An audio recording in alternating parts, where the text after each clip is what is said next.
Župan mesta Tukaj vsako leto razglasi najbolj odličnega meščana leta.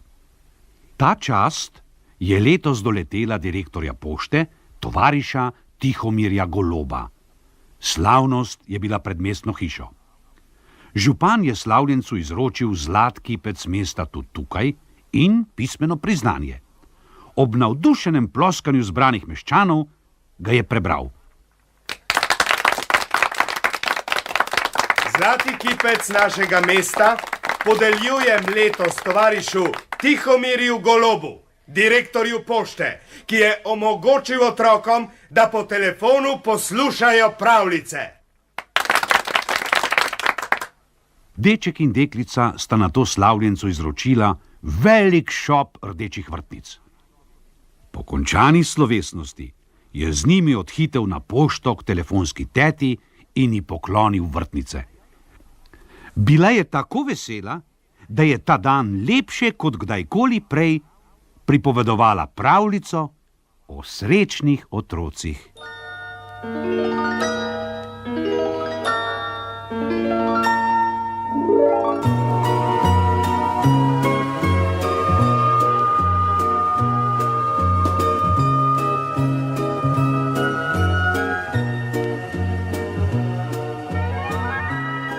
Barbka je imela belo putko, Primož belo gosko, Jana belo muco, Jakec pa belo ovco. Nekega dne so pritekli na dvorišče. Moje bele putke ni, je zajokala Barbka. moje bele goske ni, Je žalostno rekel Primož. moje bele muce ni, Je zajecljala Jana. moje bele ovce ni. Je požiral solze Jakec. Kje pa so? Kje pa so? So se spraševali vsi štirje. Skrile so se za goro. Je zažgolel kos, ki je priletel mimo in se usedel na češnjevo vejo. Za goro so se skrile. Zakaj so se skrile? Ne vem. Je žvižgal kos in odletel. Barbka, Primož, Jana in Jakec so se takoj odločili, da gredo za goro iskat putko, gosko, muco in ovca. Sopihali so po strmem pobočju, pred njimi je bila dolga pot in junijsko sonce je neusmiljeno pripekalo. Kako radi bi se vsaj za hipec ustavili pri Studencu, se odpočili in se ohladili. Hiteli so dalje, kolikor so mogli. Prišli so na vrh, se razgledali po dolini in že tekli po potki navzdol. Čim prej bi radi našli svojo putko, gosko, muco in ovco. Kam pa, kam? Jih iznenada ustavi kosmat možakar z zelenim klobukom in palico. Po putko gremo. Po gosko.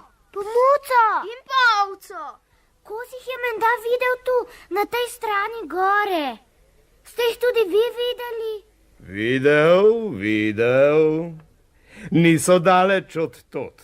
Tamle čepijo v senci pod leskovim grmom. Pa ne verjamem, da bodo šle z vami domov. Zakaj pa ne? Zakaj ne? Mi je zakokodakala putka, da se je Barbka spomni samo takrat, kadar znese jajce. Goska je potožila, da ji Primož kar naprej nagaja. Muca mjavka, da jo Janja cuka za rep. Jakec pa se le malokrat zmeni za ovco. Tako je govoril mož in kimal z glavo.